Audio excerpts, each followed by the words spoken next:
안녕하십니까, 레필입니다. 5월 30일 두산 에너빌리티 보도록 하겠습니다. 증시 먼저 보겠습니다. 코스피 1.56% 하락했고요. 코스닥은 0.77% 하락했습니다. 오늘도 양증시 하락을 했고요. 기관 투자자, 외국인 투자자는 코스피를 1조 이상 매도를 했습니다. 그래서 외국인 투자자 7,800억을 매도했고요. 기관 투자자는 4,400억 정도 매도하면서 어제 이어서 오늘도 많은 물량을 매도하는 날이었습니다. 코스닥은 반대로 이제 외국인 투자자 400억, 기관 투자자 200억 매수하면서 좀 받쳐주었는데요. 그래도 지금 이제 1% 가까이의 하락을 보이면서 코스피 전체가, 코스닥 전체가 좀 이렇게 떨어지는 모습이었습니다. 자, 코스피뿐만이 아니었습니다. 다우도 1% 가까이 떨어졌고요. 나스닥도 0.6%, 그 다음에 니케이는 1.3%, 상해종합도 0.2% 떨어지면서 전반적인 증시 분위기가 좋지 않았습니다. 자, 인플레이션 지표에 대한 경계감 때문이었고요. 오늘자로 해서 지금 이제 9시 반에 좀 있으면 그 고용 지표에 대한 그 신호들이 나옵니다. 실업 수당 신청이라든지 그런 건수를 활용해서 경기가 지금 침체가 되고 있는지 아직까지도 견고한지 그런 것들을 판단할 텐데요. 지금 계속해서 이제 인플레 지표가 잡히지 않는다라는 것에 좀 시장이 베팅을 하고 있습니다. 그렇다 보니까 이렇게 증시 분위기가 확 좋지 않아진 거고요. MSCI 리밸런싱을 내일 앞두고 있는 날이었는데 이틀 연속 지금 좋지 않은 분위기 이어지면서 내려가고 있습니다. 자, 코스피 그래서일까요? 지금 이제 쌍봉 위치에서 한번 저항을 받고 지수가 쭉 밀리는 모습입니다. 그래서 여기서 이제 버티는 듯 하면서도 21선 아래로 눌러지는 모습이고 61선까지도 한 번에 지금 뻗어서 내려와 버렸습니다. 그래서 121선 근처에서 지지 라인을 좀 형성을 했는데요. 일단은 한 번씩 터치를 하면서 좀 옆으로 계속 횡보를 하고 있지만 오늘 하락은 조금은 아팠습니다. 그래서 글로벌 증시에 대한 그런 분위기 악화로 좀 떨어지는 모습이었고 여기서 추가적인 상황이 더 좋지 않은 상황이 나온다면 계속해서 밑으로 떨어지는 모습이 나올 수도 있습니다. 그래서 일단 물가 지표가 안정화되고 있다. 시장이 살아나지 않고 조금 이제 침체되고 있다라는 그런 신호가 나와야지 이 증시에 대한 분위기가 좋아질 것 같은데요. 지금 확실히 계속 불확실성이 커지다 보니까 시장에 대한 하락세가 좀 나오는 모습이었습니다. 자, 그래서 코스피는 지금 2630포인트 초반까지 지금 떨어진 상황이고요. 외국인 투자자가 어제에 이어서 오늘도 많은 물량을 뱉어냈습니다. 자, 리밸런싱 직전에 지금 2조 가까이를 쏟아내면서 그동안 한 달 동안 많은 매수 진행했던 거 최근에 와서 좀 이제 이탈시키기 시작했고요. 이 MSCI 리밸런싱 이후에도 계속 이런 매도세가 이어질까 조금은 우려스럽습니다. 그래서 물가 지표가 좀 안정되었다라는 그런 신호가 좀 나오기를 기다려 봐야 될 것 같고요. 한번 지켜보겠습니다. 기관 투자자는 4,400억 매도했고요. 이틀 정도 빠지면서 금융 투자 위주로의 매도세가 이어졌습니다. 그래서 금융 투자가 3,400억, 2,200억 정도 매도 진행됐고요. 합쳐서 한 6,000억 정도 이렇게 매도했고 나머지는 뭐 크게 많은 물량을 매도하지 않았지만 일단 전반적으로는 분위기가 좋지 않습니다. 자, 코스닥도 지금 0.7% 떨어지면서 다시 한번 반등세를 누르고 쌍바닥 근처까지 떨어졌습니다. 그래서 고점을 점점 낮추는 그런 추세가 이어지고 있고 아무래도 2차전지 상위 종목들이 계속 떨어지다 보니까 이러한 흐름이 이어지고 있습니다. 자, 기관 투자자, 외국인 투자자 양쪽 매수 나왔지만 사실 큰 의미 없어 보였고요. 여기서 본격적인 반등을 하기까지는 좀 더 시간이 필요해 보입니다. 환율은 1376원이고요. 5.5원 반등했습니다. 자, 1400원 가까이 반등을 했다가 점진적으로 고점을 낮춰가면서 내려가던 추세가 단 이틀 만에 또 이렇게 올라갔습니다. 결국에는 인플레 지표가 계속 높게 유지가 된다라는 그런 이유였기 때문인데요. 물가가 잡히기 위해서는 경기가 침체되어야 된다라는 그런 좀 역설적인 상황이 만들고 있습니다. 그래서 지금 다시 한번 반등을 하면서 그동안 떨어졌던 환율이 1300원 후반대로 또 단숨에 진입을 했고요. 여기서 추가적으로 힘을 더 받아서 올라간다면 또 한번 1400원대를 우려해야 되는 그런 상황입니다. 그래서 지금 계속 이 상승 추세를 타고 올라가고 있는 그런 상황이고 그래프에 대한 그런 추세가 아직까지도 이어지고 있습니다. 그래서 1,300원이 지금도 유지가 되고 있다는 것이 상당히 우려스럽고요.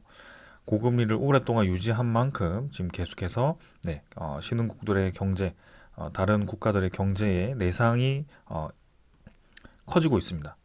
그게 이제 어떤 부작용으로 나타날지도 우리도 좀 대비를 해야 될 것 같고요. 지금 당장에서는 알 수가 없지만 이 금리가 계속 높게 유지된다면 분명히 또 한 번의 큰 부작용이 나타날 가능성이 있습니다. 그래서 최근에는 좀 조용하지만 작년까지만 하더라도 은행들이 이제 부채에 허덕이는, 그래서 이제 디폴트 선언을 하는 은행들이 많아졌었는데요. 그것을 꾸역꾸역 이제 막아서 지금까지 끌고 왔는데 아직까지도 그러한 상황이 이어지고 있다는 점. 그래서 이런 것들을 좀 천천히 지켜봐야 될 것 같습니다. 그다음에 이제 지수 선물이고요. 선물 지표는 마찬가지 유럽 증시 또 하락 중입니다. 한 0.3% 정도 떨어지고 있고, 미국 증시죠. 유럽 증시도 지금 부합 수준으로 진행되고 있지만 사실 뭐 내일까지 본다면 추가적인 하락이 충분히 나올 수도 있습니다. 원자재 가격은 국제유가가 지금 79달러고요. 그 다음에 천연가스는 2.67달러. 그래서 뭐 비슷하게 흘러가거나 조금 이제 하락하는 천연가스 같은 경우는 좀 떨어지는 모습이었는데요. 일단 뭐 원자재 가격은 크게 변동 없었기 때문에 넘어가겠습니다. 자, 환율이 올라가면서 같이 국채금리도 올라가고 있습니다. 4.59%, 사실 이제 4.6%를 어제 돌파를 했었는데요. 오늘 조금 떨어져서 지금 4.59%로 진행 중입니다. 확실히 지금 N자로 올라가는 그래프가 그려졌고요. 상당히 이제 부담스러운 위치까지 계속 국채금리가 올라가고 있습니다. 환율도 높아지고 국채금리도 높아지니까 당연히 우리나라 증시는 떨어질 수밖에 없고요. 이러한 이 국채금리가 계속 높게 유지가 된다면 코스피는 조금 더 하락할 가능성이 큽니다. 최근에 다른 해외 증시보다도 우리나라 코스피 코스닥의 하락률이 더 높은 것이 저러한 영향이 좀 있는 것 같고요. 확실히 좀 시장에 대한 분위기가 탁 가라앉는 좀 모습입니다. 자, 오늘 9시 반에 발표될 그런 경기 지표가 좀 이제 우리의 예상만큼 나와서 좀 물가에 대한 안정화를 좀 알려주었으면 좋을 것 같고요. 좀 더 지켜보도록 하겠습니다. 자, 오늘은 여기까지 보고 종목으로 넘어가도록 하겠습니다. 두산에너빌리티 보겠습니다. 350원 하락해서 1.67% 하락했고요. 26,600원으로 마무리가 되었습니다. 자, 오늘 뭐 증시 전체가 좋지 않았고요. 오늘도 약하게 좀 하락을 하면서 마무리가 되었습니다. 그래서 두산에너빌리티 거래량은 어제보다 절반 정도 더 줄어들었고요. 시간의 거래는 24,450원으로 마무리되었습니다. 일별 거래도 1,357만 주로 진행이 되었고요. 350원 추가로 떨어져서 1,200원 정도 하락하는 모습이었습니다. 자, 뭐 잠깐 이제 분위기 좋게 상당히 이제 크게 올라가면서 거래량을 이제 폭발적으로 증가를 시켰었는데요. 그 뒤에 이제 절반 정도씩 거래량을 줄이면서 점진적으로 이제 줄어드는 모습입니다. 특히 어제와 오늘은 조정일 수도 있지만 시장에 대한 분위기가 좋지 않았기 때문에 전반적으로 증시 전체가 좀 눌러지는 모습이었고, 그동안 이제 열심히 매수하던 그런 외국인 투자자가 코스피 전체에서 좀 크게 빠져나가는 모습이 나오면서 잠시 주춤하는 모습입니다. 그렇다고 해서 지금 이제 에너지 테마가 완전히 다시 조정세로 들어갔다, 이대로 두산에너빌리티가 계속 떨어져서 다시 저점까지 떨어진다, 이렇게 보는 것은 극단적인 상황인 거고요. 아직까지는 괜찮다라고 봅니다. 그래서 갭은 여전히 유지 중이고요. 워낙 이제 급등을 했기 때문에 이 정도 이틀 정도의 조정은 크게 무리가 없어 보입니다. 그래서 오히려 이전처럼 증시 분위기가 좋지 않았을 때 또 뚝 떨어져서 저점을 이제 깨는 그런 상황보다도 이미 이제 많이 올라와 있는 상황 속에 증시가 좋지 않으니까 추가로 이제 올라가지 못해서 좀 아쉽긴 했지만 결국에는 뭐 상승분 일부를 반납하더라도 이미 최근 1년 동안은 고점 위치에 해당되는 그런 상황입니다. 상당히 이제 긍정적인 상황인 거고요. 여기서 다시 한번 시장이 반등을 하거나 두산에너빌리티에 좋은 이 이슈가 또 나온다면 금방 또 이제 이 거래량이 증가하면서 올라갈 거라고 봅니다. 그래서 지금 이제 전형적인 상승 이후에 좀 쉬어가는 타이밍에 그래프가 보이고 있고요.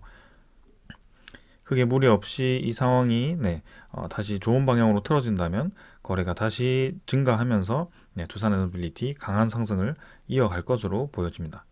한 이틀 정도 조정받았는데요. 천천히 좀 접근을 해보도록 하겠습니다. 차트는 뭐 이미 위에서 계속 놀고 있기 때문에 더 분석할 것은 없는 것 같습니다. 여전히 1300만 주 정도, 1000만 주 이상 유지 중이고요.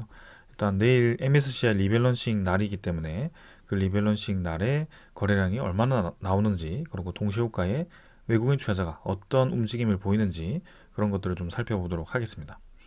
내일은 변동성이 크기 때문에 뭐 장중에 움직이는 것은 크게 염두할 필요는 없을 것 같고요. 네, 장 마감 정도 확인해도 될 것 같습니다. 자, 기관 투자자 82,000주 매수했고요. 외국인 투자자는 11,000주 매도했습니다. 자, 굉장히 많은 물량 매수 이후에 아직까지도 외국인 투자자는 매도를 크게 하지 않고 있습니다. 사실 어제와 오늘 코스피에서는 외국인 투자자가 2조 가까이 빠져나갔는데요.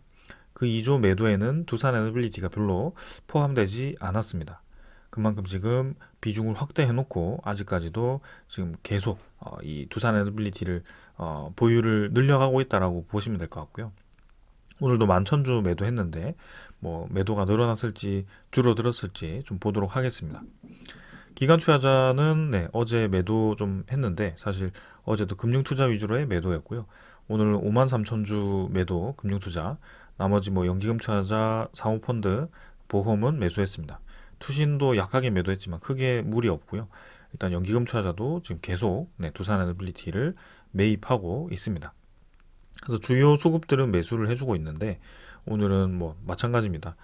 밀어 올리면서 매수를 집중시켰다기보다는 적절한 수준까지 떨어지면 말아 올리고, 떨어지면 말아 올리고, 비슷한 구간을 계속 활용하는 모습이었고요.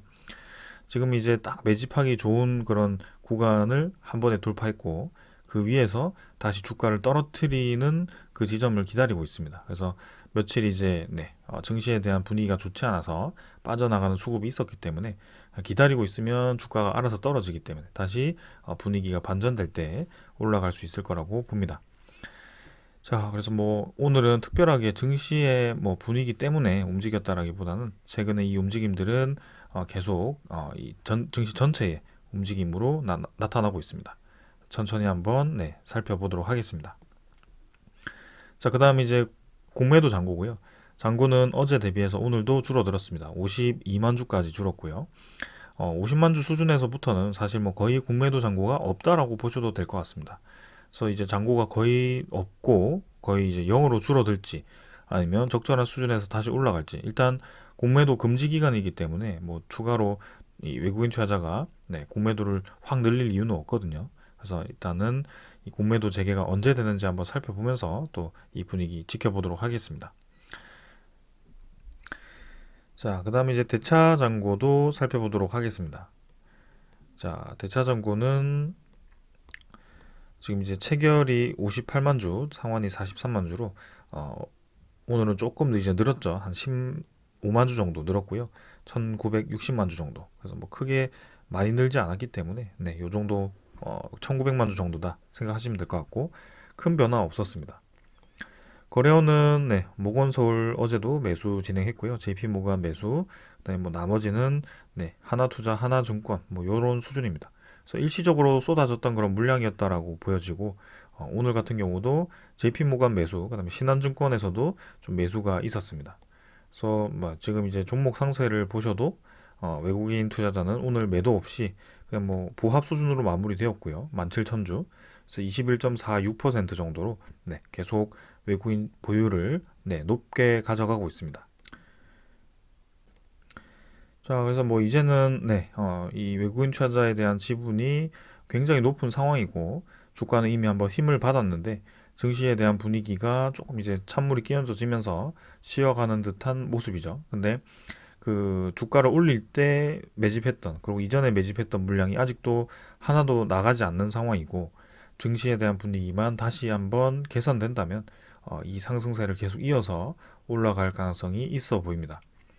그래서 급하게 이전처럼 뭐 매일 이제 10몇 프로씩 올라가면서 단숨에 3배를 만들기보다는 이번에는 조금씩 이제 쉬어가면서 천천히 계단식으로 좀 올라가지 않을까라는 그런 생각이고요. 조만간 저는 다시 거래량이 붙으면서 N자로 좀 치고 나가지 않을까라는 그런 생각이 좀 듭니다. 그래서 두산에너빌리티가 포함된 시장들이 이제 뭐 좋은 방향이고 이제는 체코 원전 소식이라든지 UAE 원전 소식이라든지 이런 구체적인 소식이 나와야지 본격적으로 좀 더 힘을 받을 것으로 예상이 됩니다. 자, 천천히 한번 계속 지켜보도록 하겠습니다. 저는 기술적으로는 뭐 더 볼 거 없기 때문에 이 정도로 하고 넘어가고요. 종목에 대한 소식들 좀 전해드리도록 하겠습니다. 자, 일단 먼저 전해드릴 소식은요. 자, 다올 증권이라고 해서 증권사에서 두산에너빌리티가 내년에 9조 원 이상의 신규 수주가 기대가 된다. 그래서 목표가를 높이겠다라고 했는데요. 지금 목표가가 최근에 23,000원에서 26,000원으로 이제 3,000원이나 올랐습니다. 그래서 26,000원이라고 한다면 사실 시가총액으로 따진다면 이미 이제 3만 원 수준의 그런 시가총액에 도달하는 거고요. 전 고점의 시가총액이라고 보셔도 될 것 같습니다. 그래서 한 17조, 18조, 그 정도 수준까지 치고 나가는 것이고요. 자, 그 9조 원 이상의 신규 수주가 지금 이제 내년에 된다라고 하죠. 그래서 체코 원전 프로젝트가 7월 달에 발표 예정인데 이게 이제 수주로 인식이 된다면 9조까지 충분히 가능한 거고요. 1.5조 원씩 총 4개입니다. 그래서 두산에너빌리티는 6조 가량 계약이 가능하고 한 번에 그걸 4기를 다 계약하지 않겠죠? 한 2기 정도 먼저 계약하고 나머지 2기를 또 계약하고 이런 식으로 진행을 할 것 같습니다. 장기적으로 그런 매출을 발생시킬 수 있는 물량을 확보해 나가고 있다는 점에서 상당히 이제 고무적이고 목표가가 이제 점점 높아지고 있는 상황입니다.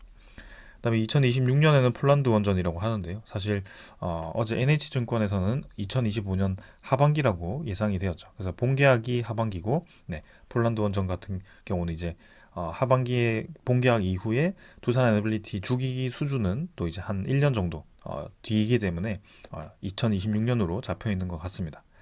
그래서 SMR과 같은 이제 주기 제작 등도 이제 수주 풀도 존재하고요. 전반적으로는 많은 프로젝트들이 이제 수주가 기대가 되기 때문에 기대를 해봐도 될 것 같습니다. 자, UAE 바라카 원전도 이제 올해 하반기에 이제 본계약이 되고 어제 NH에서 이제 흘린 것인지 아니면은 좀 이제 잘못 지정된 것인지 UAE가 들어가긴 했고요. 그 2기가 확정이 된 것인지는 좀 더 보도록 하겠습니다. 그래서 일단 루마니아 쪽도 지금 SMR과 그 다음에 대형 이 원전 계약들이 또 있기 때문에 그런 것들 기다려봐도 될 것 같고요. 원자력 발전만 보더라도 이렇게 큰 수주가 기대가 되는데 나머지 이제 뭐 수소라든지 아니면 LNG 터빈이라든지 그런 이제 해상 풍력이라든지 이런 쪽에서 이제 줄줄이 수주를 한다면 계속 두산에너빌리티의 이 수주량이 늘어나면서 매년 점점 더 성장해 나가지 않을까라는 좀 이제 기대감이 있습니다. 자, 그래서 분위기 좋아 보입니다, 저는. 자, 그리고 이제 두산에너빌리티가 신규 원전을 건설하기도 하지만 사실 이제 원자력 해체까지도 가능합니다. 요거는 원자로를 납품한 기업이 이제 그 내부의 원자로를 해체할 때 필요한 기술을 가져야 되는데요. 두산에너빌리티가 그 기술을 가지고 있습니다. 그래서 외곽을 벗겨내고 그 안에 있는 원자로를 제거해야 되기 때문에 두산에너빌리티를 대체할 수 있는 기업이 사실은 없다라고 보시면 될 것 같고요. 우리나라 내부에 있는 이 많은 원전들을 하나씩 해체를 하려고 할 때 결국에는 두산에너빌리티가 필수적으로 수주를 할 수밖에 없다. 그래서 그 해체에 대한 기간이 아직 구체적으로 언제다라고 보기는 어렵지만 슬슬 이제 고리 1호기부터 해체 작업에 들어갔기 때문에 거기에 대한 해체 이 기대감이 있습니다. 그래서 해체 관련 이 트렌드 지수가 두산에너빌리티가 1위일 만큼 관심을 많이 받고 있고요. 그리고 해체하는 데 들어가는 기술 말고도 핵 연료를 보관하는 캐스크 기술도 있기 때문에 건식 저장 용기죠. 그래서 그런 것들을 개발했기 때문에 또 이제 많은 그 매출이 또 기대가 됩니다. 이미 한수원과 그 캐스크 같은 경우는 장기적으로 계약을 했기 때문에 당장 지금 매출에는 잡히지 않지만 점점 이제 장기적으로 그런 발주가 꾸준히 나온다면 좋은 방향으로 기대가 됩니다. 자, 그 다음에 이제 두산에너빌리티가 지금 이제 체코에 가지고 있는 자회사 두산스코다 파워가 또 핀란드죠. 원전 현대화 참여를 한다라고 합니다. 자, 체코 기업인데 지금 우리나라 자회사로 있고 지금 유럽 곳곳에 그 터빈 관련 기술을 지금 수주를 해서 납품을 하고 있습니다. 그래서 이번에는 핀란드의 원자력 발전소 터빈 현대화 참여를 하는 것이고요. 이번에 8개 저압 터빈 교체와 그다음에 내부 부품 복원이 이제 포함이 되면서 뭐 매출로는 크게 많지는 않겠지만 계속 이제 그런 수요들이 있다. 그래서 두산 스코다 파워가 이제 3에서 1200메가와트급까지 범위의 전기 터빈 발전기를 제조하고 공급하는 기업이다 보니까 소형에서부터 대형까지 가능하고요. 이 두산 이 박정원 회장이죠. 그 박정원 회장이 이제 두산 스코다 파워에 3천억 정도의 시설 투자를 할 거다. 체코 원전 수주를 했을 때 체코의 무탄소 이 기술까지 공급을 함으로써 이 유럽 내의 그런 무탄소 기술을 가지는 그런 중심의 국가로 만들겠다. 이런 포부까지 밝혔기 때문에 일단 점점 더 지금 이제 체코 원전에 대한 그 수주 결과가 기대가 됩니다. 마지막까지도 지금 알지 못하는 상황이죠. 분명히 머리로는 우리나라가 유리하다라고 모든 부분에서 판단이 되지만 갑작스럽게 이제 체코 총리의 그 가슴이 어떤 방향으로 이제 이 뜨겁게 뛸지 알 수는 없는 상황입니다. 그래서 여전히 지금 러시아와 우크라이나 전쟁이 이어지고 있고 특히 동유럽 국가들이 지금 이제 러시아에 대한 위협에 대비를 하고 있는 상황 속에 EU에 대한 공동체도 지금 이제 좀 강화시켜야 되는 그런 상황인 것으로 보이거든요. 그래서 그런 정치적인 상황들이 결정타를 날릴까 아니면은 체코가 아직까지 이성을 가지고 이제 추가적인 그런 이 산업들의 비용이라든지 본인들의 마지막까지 그런 잠재력을 추후에 그런 이제 한참 뒤에 잠재력을 발휘할 수 있는 그런 기회를 잡는다고 한다면 당연히 한국과 이 사업을 진행해야 될 것 같습니다. 그래서 뭐 끝까지 지금 베일에 쌓여 있기 때문에 6월 15일까지 입찰 그 평가를 마무리하고 체코 정부로 넘어가는 거고 체코 정부에서는 한 2주 정도 그리고 3주 정도 평가해서 결과를 낼 거기 때문에 이제는 뭐 한 달 하고도 1주 정도 남았다라고 보시면 될 것 같습니다. 그래서 그 기대감을 가지고 천천히 좀 지켜보도록 하겠습니다. 자, 그리고 이제 뭐 아프리카의 가나 원전이죠. 지금 이제 어제 UAE 대통령이 우리나라로 와서 제3국이라든지 아니면은 아프리카 원전을 같이 협력해서 진출하자라는 그런 이제 협의서를 썼는데요. 이제 원전 사업자 2곳 이상을 선정 가능하다라는 발표를 하면서 또 이제 의미심장하게 이끌어가고 있습니다. 그래서 여기는 사실 뭐 2파전, 3파전이 아니고 5파전이죠. 그래서 프랑스, 미국, 그다음에 한국전력, 한수원, 그다음에 뭐 러시아 로사톰, 중국 핵집단 이렇게 이제 크게는 5개가 들어가게 되고요. 대형 원전과 소형 원전이 있기 때문에 지금 뉴스케일 파워, 뭐 레그넘 테크놀로지 이렇게 들어가긴 합니다만 대형 원전만 본다면 지금 한국, 프랑스, 미국, 러시아, 중국 이렇게 5파전이 진행 중입니다. 그래서 가나가 지금 어떤 국가를 선택할지 만약에 이제 이 두 국가를 선택한다면 미국이라든지 아니면 중국 혹은 또 러시아 요 세 개 중에 하나를 선택할 가능성이 크거든요. 특히 아프리카 국가들은 좀 이제 잠재력이 있는 그 외교력이 있는 국가들을 선택할 가능성이 있기 때문에 좀 미국을 선택을 한다면 만약에 이제 웨스팅하우스가 우리나라와 사업을 하고자 했을 때 아프리카의 그 자금 지원을 또 UAE까지 하고 다국적 협력으로 또 이제 진출을 할 수도 있다. 뭐 그런 기대감도 좀 있습니다. 그래서 가나가 뭐 끝까지 어떤 선택을 할지는 모르겠지만 지켜봐야 될 것 같고요. 사실 저기서는 우리나라에 대한 그 영향이 아무리 이제 원전이 뛰어나다고 하더라도 가나의 입장에서는 조금 더 이제 외교력이 강한 국가를 선택하지 않을까라는 좀 이제 우려감도 있습니다. 아무튼 지금 제가 주목하는 것은 UAE와 우리나라의 3국 진출이고요. 그 3국 진출 외에도 바라카 원전이 어떻게 또 이제 하반기에 결정이 될지 그런 것들도 주목이 됩니다. 천천히 한번 지켜보도록 하겠습니다. 그 다음은 한수원이고요. 한수원이 무디스로부터 그린본드 프레임워크 최고 등급을 획득했다라고 합니다. 이 최고 등급은 한수원만 가지는 게 아니고 지금 뭐 프랑스 EDF라든지 그 다음에 미국의 최대 원전 운영사 컨스털레이션 에너지 이렇게 이제 두 곳이 이미 받았고요. 한수원도 이제 받으면서 이제 그린본드 원자력 발행을 위한 제반 여건을 갖추게 되었다고 합니다. 그래서 그린본드 프레임워크는 자금의 사용, 선정, 관리, 보고 절차 등 네 가지 주요 구성 요소와 그다음에 탄소 중립에 대한 기여도 등에서 모두 최고 등급을 받으면서 추가적인 그런 그린본드, 그러니까 자금 지원을 받을 수 있게 되었습니다. 체코 입장에서도 지금 프랑스 EDF와 한수원이 저렇게 이제 점점 조건이 똑같아진다면 자금 지원이라든지 그런 것들이 비슷해진다면 당연히 값이 싼 우리나라에 유리하지 않을까라는 좀 기대감을 가지는데요. 끝까지 한번 분석을 해보겠습니다. 자, 그 다음은 전 세계적인 분위기가 계속해서 원전에 대한 증가로 가고 있습니다. 그래서 미국과 일본, 유럽이 친원전에 대해서 속도를 내고 있고요. 자, 내용을 좀 보시면 기후변화 대응을 위해서 무탄소 에너지의 필요성이 대두되고 있고, 이거는 다 아는 사실이죠. 친원전으로 가속화하고 있다. 근데 이번에 이제 백악관이 수십 년 동안 원자력은 미국에서 가장 큰 청정 에너지 공급원으로 지난해 생산된 총 에너지의 19%를 차지를 했다라고 합니다. 그래서 풍력이나 태양광 등 재생에너지와 마찬가지로 깨끗하며 빠르게 성장하는 경제의 수요를 맞추기 위한 능력 면에서 원전이 많은 관심을 가지고 있다라고 표현이 되었고요.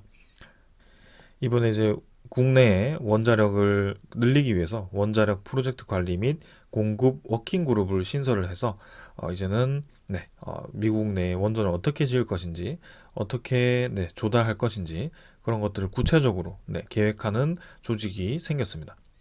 그만큼 지금 확실하게 하겠다라는 뜻이고요. 점점 더 지금 전 세계 움직임이 지금 친원전으로 다시 가고 있습니다. 자, 그 다음은 이제 미국 정부의 그런 워킹그룹 신설 이외에도 인플레이션 감축법에 원자력에 혜택을 적용하겠다라고 얘기를 했고요.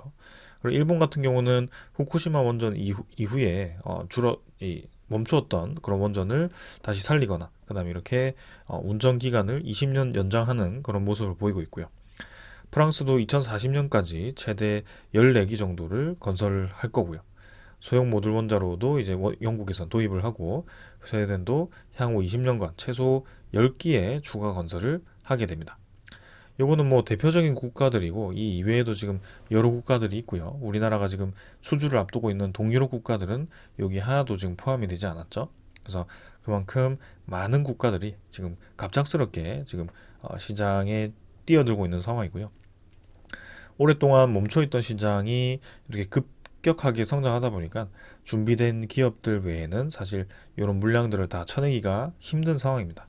그래서 우리나라가 다시 이 틈새 시장을 비집고 들어가는 것이고요.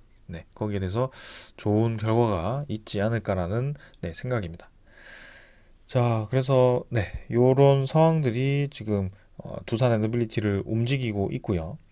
직접적으로는 사실 뉴스케일 파워 소식과 함께 좀 올라갔다가 지금 이제 증시에 대한 분위기가 좀 꺾이면서 내려가는 모습이었는데 결국에는 뉴스케일 파워도 지금 좋은 움직임 이어갈 거라고 보고 있고요. 어제 떨어졌던 것에 대비해서는 뭐 사실 아직까지도 9달러를 유지하고 있습니다.